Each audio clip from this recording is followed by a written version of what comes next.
அஸ்ஸலாமு அலைக்கும் வரஹ்மத்துல்லாஹி வபரகாத்து.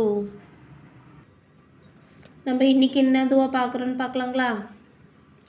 குணப்படுத்த முடியாத வியாதிக்கு, குணப்படுத்த முடியாத நோயினால் எவரேனும் பாதிக்கப்பட்டிருந்தால் கீழ்கண்ட ஆயத்தை அடிக்கடி ஓதவும். புரிஞ்சிங்களா?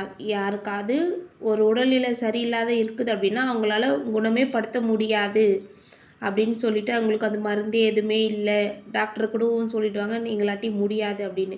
அந்த மாதிரி நிலையில் இருந்தாங்க அப்படின்னா அவங்களுக்கு இந்த துவாவை நீங்கள் அடிக்கடி ஓதலாம். யாருக்கு இருக்கோ அவங்களும் ஓதலாம், மற்றவங்களும் ஓதி விடலாம், பிரச்சனை இல்லை. என்ன துவான்னு பார்க்கலாங்களா?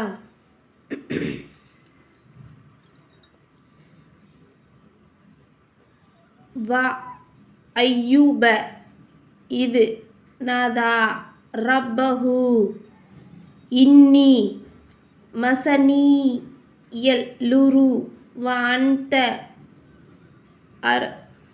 அர்ஹமர் ராஹிமீன்.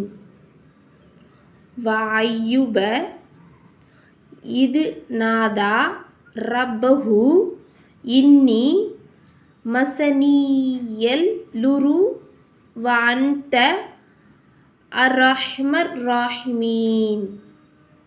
பொருள்: ஐயூபையும் நினைவு கூர்வீராக, நிச்சயமாக ஒரு துன்பம் என்னை தொட்டுவிட்டது,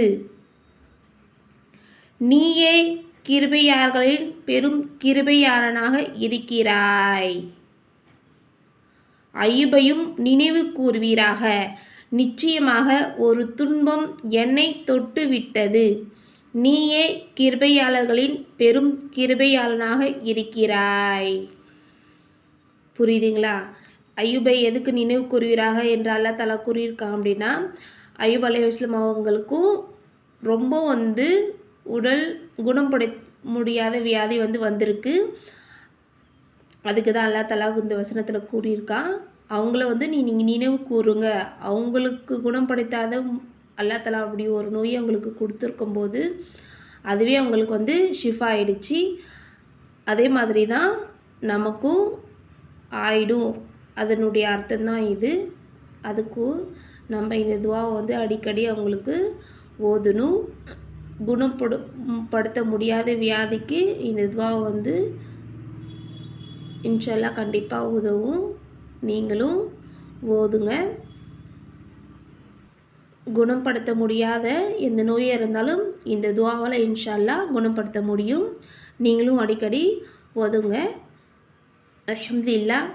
அஸ்ஸலாமு அலைக்கும் வரஹ்மத்துல்லாஹி வபரகாத்து.